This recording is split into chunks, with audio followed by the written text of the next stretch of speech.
Imagine, long before European kingdoms even fantasized about golden cities, an African empire held the key to immense wealth. In the sun-scorched cradle of what is now western Niger, amidst its vast cracked plains, a resilient people navigated the heavy influence of distant, powerful thrones. This is a story of empires, trade, and the enduring spirit of those living in their shadows. From the 9th to the 16th centuries, this region found itself under the sway of two of West Africa's most legendary empires. First came the golden grasp of the Mali Empire, and later, the formidable rise of the Songhai. At the heart of this story is the ancient kingdom of Gao, a city that emerged as a bustling trading hub around the year 700 AD. Positioned strategically on the bend of the Niger River, Gao was a magnet for merchants and a gateway for goods crossing the Sahara.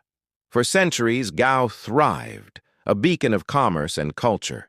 Its destiny, however, was intertwined with the larger powers that surrounded it.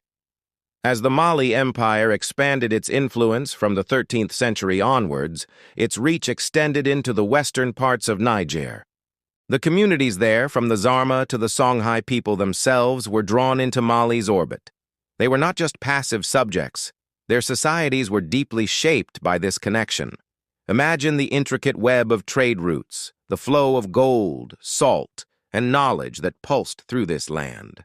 Social structures, cultural practices, and even languages were influenced by the powerful currents flowing from Mali's core. These were not just political boundaries on a map. They were lifelines and connections that reshaped daily existence. But empires, like the seasons, change. As Mali's power began to wane, a new force emerged from its own heartland, the Songhai. Rising from the ancient city of Gao, which would become its glorious capital in the 15th century, the Songhai Empire didn't just replace Mali, it absorbed and surpassed it. In 1468, under the leadership of the ambitious Sunni Ali, Songhai forces conquered what remained of the Mali Empire, forging a new and even larger state. With Gao as its capital, the Songhai Empire extended its control firmly over the western reaches of Niger. This wasn't just a change of rulers, it was a profound shift. The very people who had once been part of Mali's sphere were now central to the new empire's identity. The Songhai people themselves, along with others in the region, became the architects and administrators of this vast domain. The empire brought a new level of organization, with standardized weights, measures, and a professional army that secured the trade routes.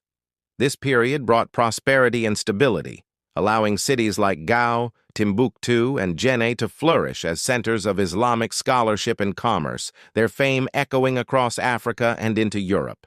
For the people living in western Niger, this was an era of complex identity.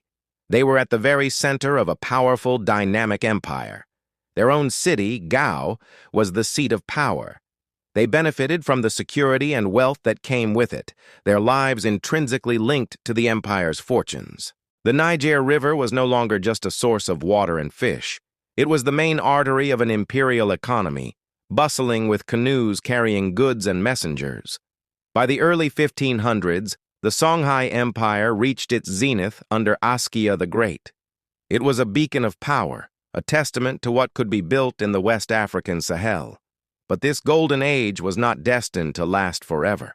Internal conflicts began to weaken the empire from within, and a decisive blow came from the outside. In 1591, a Moroccan army, armed with firearms, crossed the Sahara and defeated the Songhai forces at the Battle of Tondibi. The fall of Songhai was cataclysmic. The central authority that had protected the trade routes collapsed, leading to chaos and decline. The rivers of commerce that had brought so much life to the region effectively dried up. For the people of western Niger, the collapse of the empire was a profound loss.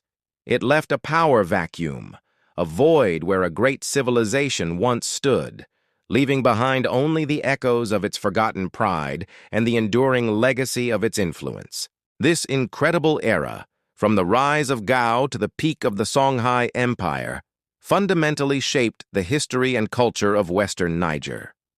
It was a time when local communities were part of something vast and interconnected, a story written in gold, salt, and scholarship along the banks of the great river. It reminds us that before the world turned its eyes to this region, it was already home to its own magnificent empires, whose stories of glory and collapse are etched into the very landscape.